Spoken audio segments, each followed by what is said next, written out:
Overheat missing. Just insult to injury as it gets taken down. Yeah. Yeah, that might have been able to do something if there was a crit, but... So I'm hoping that the Kanto Suns goes back to the original leads. I think Grimmsnarl is very, very, very effective against the Alolan Islanders. It is a good Pokemon against Primarina because of those screens. I doubt they're going to bring back Kommo-o. I just think there's too many threats on the Kanto Suns for the Alolan Islanders to bring in the Kommo-o. So I'm thinking, you know, Grimmsnarl, Torkoal, Charizard, Venusaur. I think that, you know, and maybe even swap out. Would you swap out Charizard for Dragapult? But yeah, that's the thing, right? Like, I think Dragapult has basically been carrying the team on its back as the primary answer to Primarina in both games now. With Venusaur being hard countered by the Trick Room, like, although it's unoptimal, Dragapult, it seems to be the most reliable way of handling Prim, so I think it's almost mandatory to be present. Right. So, like, as weird as well, you know, if is... they're gonna... Yeah, no, like continue, but I think we both agree Dragapult is somehow the most important Pokemon on the Kanto Suns in this match right now, and it is very, very, very at a disadvantage against Primarina, but against everything else, Dragapult has been very effective. I'm hoping to see Dragapult, Grimmsnarl in the lead. I think the Porygon2 and the Primarina are not dangerous until Trick Room is set up. If you set up Torkoal, Dragapult, and then they do Porygon2 Primarina, you could maybe Helping Hand Dragon Darts into the Porygon2 and maybe even get the one-hit KO. If it's Porygon2 and Sinistcha again, then there's the issue where it'll Rage Powder, and then Porygon2 can set up the Trick Room. But that's an opportunity for maybe Venusaur to be in the lead. So I think based on who the leads are will determine who wins this match. I think it's going to be a bit of a rock, paper, scissors with the leads. Yeah, and I think from the Kanto Suns side, I would like to see the original four, Charizard, Torkoal, Grimmsnarl, and Dragapult, come in. If not, swapping Charizard, as weird as that is, the poster boy of the team for Venusaur as another potential Prim counter. I'm with you on that. I think Charizard is caught in the middle, and with that choice item, it doesn't have any flexibility against that Primarina, which is right now the biggest threat. You know, Malibu's most wanted, or Alola's most wanted in this case. So, and we see that he locked in the team. He has Venusaur and Charizard in the back against our recommendations, but they can't hear us. So, you know, let's see how they're able to play around what is looking to be a very dangerous Pokemon. We're now seeing from the Alolan Islanders side, Porygon2 and Incineroar. Incineroar being shown for the first time in this match. Right, the GOAT showing up, able to take those resisted overheats, anything Charizard can throw at it. Immediately proccing the eject pack. Oof. But you know what? That's a good thing. You're now able to get Dragapult and Charizard, both very fast and very strong in the sun. So while Dragapult's able to use its speed to its advantage, Charizard can now take advantage of the sun, and even resisted hits are going to do some damage. So I think this is a strong start from the Kanto Suns. I think that Intimidate backfired. I agree. This is like an amazing start, I think. Well, I mean, that was the optimal lead. Yeah, that was an optimal lead. If you don't get intimidated, the Torkoal's in there, and you're ready for a Helping Hand. And you're ready to probably one-shot that Porygon2. So, Terrifier coming in on the Charizard. Fake out coming out, out, with the Fake Out. Understandable. Yeah. I wouldn't have Terra'd. But I guess it's to cover if the Incineroar is going to go for another move. It's going to go for the Parting Shot. But what would I guess Parting Shot on the Charizard? Yeah. Like, yeah, the only real option is Fake out there, unfortunately. Yeah, I just wouldn't have burned the Terra turn 1. Yeah. I think because you're not knocking out the Porygon2. They might have gotten a little too excited at the optimal lead as we were also. Oh my god. Bro, wow. And we didn't see that yet. We didn't see the Ice Beam come out onto the Dragapult. So, important that I guess they were saying bait, or I guess challenging them and saying you won't. You're gonna click Trick Room turn 1 instead of go for the KO against the Dragapult. So a ballsy call, which the Alolan Islanders, yeah, they've been making ballsy calls the whole time. Yeah, and like, so we were talking about the optimal start for the Kanto Suns, and yet look how quickly that got turned around. Well, it was predicated on, yeah, predicated on the Porygon2 going for Trick Room turn 1 as it has been, but now you see the power of the Charizard come out, and it is able to almost take out both the Ursaluna and the Porygon2. So much damage. Now that Trick Room is up, Torkoal is coming back out too, as a now fast attacker. Right, and it's in prime position. So one of the important things is, will the Ursaluna Terra Ghost maybe avoid that body press, which Torkoal has been shown to click? So that might have been, that actually might have been why it Terra Ghosted in the first game. While it was extremely early and unnecessary, yeah, maybe a future body press. While utterly unnecessary, it may be advantageous to do it now as a hard read, because if you do that, then you're able to pretty much take out the entire team with Earthquake. That is true. The body press coming out. And it goes for the body press. Okay, so no crazy calls made from the Alolan Islanders.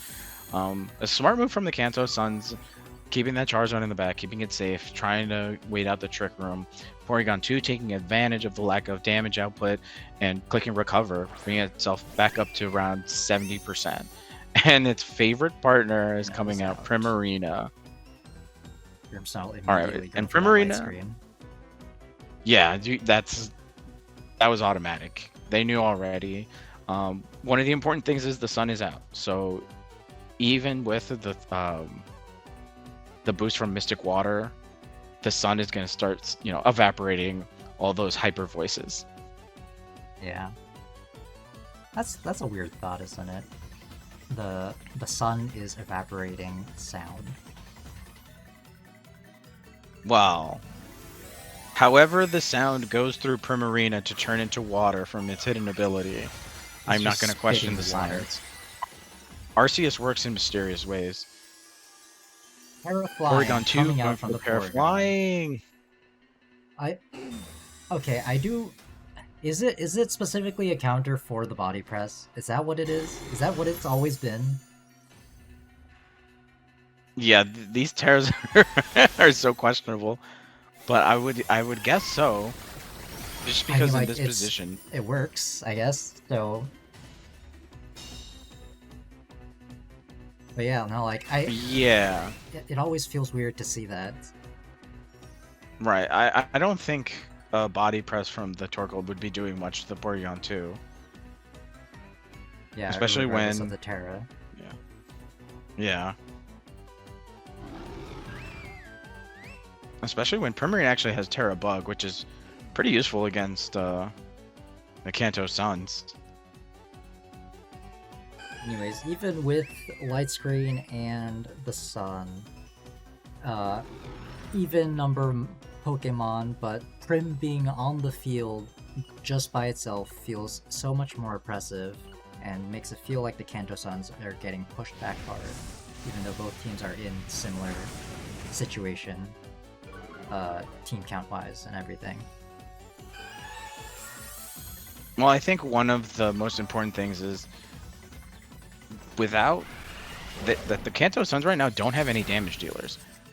That Porygon2 is going to be able to recover and recover and recover. It's going to out-recover the damage given to it by the Grimmsnar and Torkoal, while Primarina just attacks from the side. Yeah, I don't know how much I agree with that sentiment of targeting the P2 there. I feel like, regardless of how small it is, chip damage on Primarina is important. Yeah, I think it's a coin flip on who you pick. You're not really doing too much with the Primarina with the Grimmsnar Torkoal, although the Spirit Break would have helped bring its special attack down. And Charizard in the back with the ability to only pick one move. I think that we're getting ready to start to close the book. Yeah. Helping Hand. We've seen this do a lot of damage without the Helping Hand, so it should take out Porygon2. And it does. Primarina does take a respectable chunk of damage from that as well. The Kanto Suns aren't out of this just yet, though. Hyper Voice coming out and knocking out the Charizard. Yeah, I think that was a great attempt by the Kanto Suns, but Primarina is just too strong, and the Kanto Suns. I do wonder if Air Slash would have been a better choice on the Prim. It wouldn't have knocked it out. No, probably not. No, it wouldn't have knocked it out. I think because of the choice specs and how the Alolan Islanders position themselves, that I think the Kanto Suns they didn't throw the game at all. I think one of the most important things about this match that we can take away is that the Alolan Islanders will make some crazy calls. This trainer makes some very hard reads, and Primarina a strong water type seems to be the key against the Kanto Suns. Right. And so we saw there so we're on this page, so I can just say whatever the fuck I want now and it can be cut out. I transitioned way too early. Alright. Wow. You're not a man anymore. You're not. Well, you're a woman. Well, you guys can't fuck this up. I totally fucked this up a lot of times now. Motherfucker. Oh. He's gonna be like, I can't use this. Nah, yeah, we'll see. I was supposed to wait until we had cut out all the way.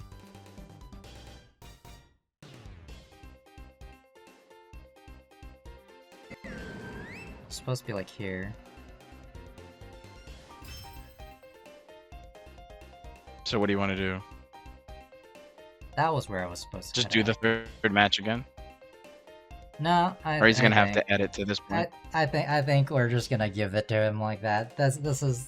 He decided to trust us. We took over the channel. This is what's gonna happen.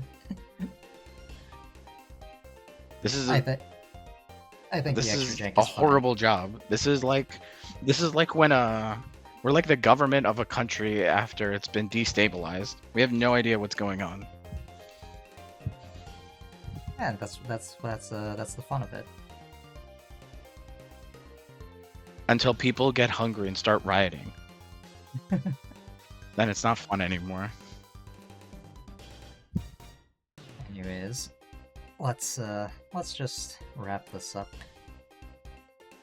So yeah, we have just seen an upset there. The Kanto Suns have been dethroned. The Alolan Islanders have beaten them 2-1.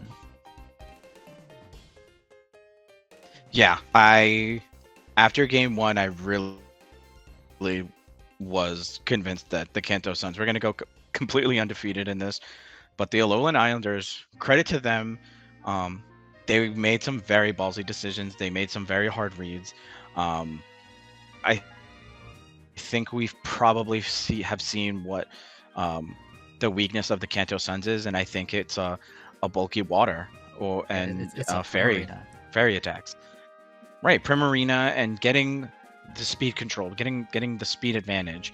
Um, whether it's Trick Room or whether it could be a future Tailwind if they play a team that has it. Um, I mean, it's obvious to say speed control is the key, but definitely getting the speed control with a bulky water seems to be the Kanto Suns' main weakness. Um, other teams will probably look at this and copy the formula in some capacity, position their Pokemon in a way that they can use the advantages shown here against the Kanto Suns in the future in the playoffs. Right. The Alolan Islanders did a fantastic job navigating games 2 and 3 there. They were almost entirely reliant on Primarina, but they were able to manage to pull it off and keep Prim safe and let Primarina just do its thing.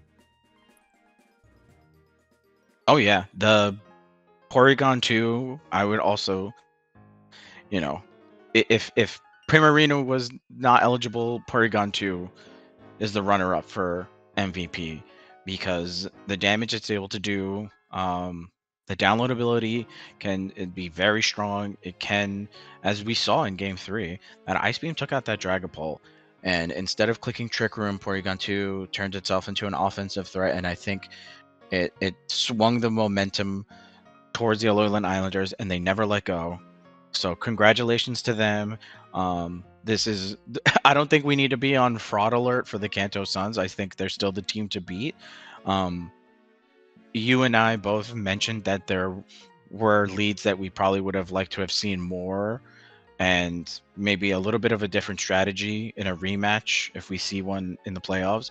I think the Kanto Suns can use this as building blocks to, you know, put belt to ass again, like we saw in Game 1. Right. So you are still Kanto Suns all the way here. They may have stumbled here a little bit, but you think they'll be able to pick themselves right back up. Oh yeah, I'm putting all my money on the Kanto Suns. I'm taking out a second mortgage, like I said in the pregame show. Yeah. From the season preview to where we are now, I am 100% all behind the Kanto Suns. But Alolan Islanders did open my eyes. Yeah, I think Alolan Islanders have opened my eyes more than you. They were able to magnificently showcase the weaknesses of Kanto Suns, and maybe other teams are going to be able to start picking away at the Kanto Suns from now on. I'm excited to see how the Alolan Islanders will continue to play in the rest of this series. But yeah, so that is it for this match. Next week, we'll have an exciting match in the next Violent Conference match between Sirchester Frost and Kitakami Magic. That is what, Hail or Snow versus the Trick Room Balance. Yeah, it's Kitakami Magic are pretty similar to the Alolan Islanders, and I think they also share some elements with the Kanto Suns. And the Chichester Frost weather is very powerful in our league. So with that, I'm excited to see the match, and I'm looking forward to doing this again because we will now be your new permanent hosts of First Pace, and you'll never see Logan again, or you'll never see Super Slow again. Nope, So with that, permanent. Good night. Yeah, good night. Yeah, we're permanent. You can't get rid of us. Good night. Go to bed. Go to bed. Editor, add an explosion. Go to sleep. Add an explosion. You're going to bed. Alright, if you have enjoyed, then please, what is it? Like, subscribe. There's like a third one, isn't there? Wait. No, it's like, comment, and subscribe. No, subscribe. Like, comment, and subscribe. Yeah, please like, Yeah, comment, I'm and Mr. subscribe. Beast. I'm Mr. Beast, and this is my co-host Petey Petey. Goodbye. Goodbye. Watch my show on Amazon. Yeah, I give buy our away merch. money. Editor, Buy our where's our merch. merch? Yeah. Put a picture of Petey Pie eating a Mr. Beast chocolate bar. How are we supposed to end? I don't know. I'm out. I want to actually be Mr. Beast now. I think we should just kidnap Mr. Beast and take over his channel. That sounds a lot more profitable. Yeah, I think I'm ready. Honestly, I'm ready to walk out and just go after Mr. Beast. Yeah, let's do that. Hey, editor, cut to black.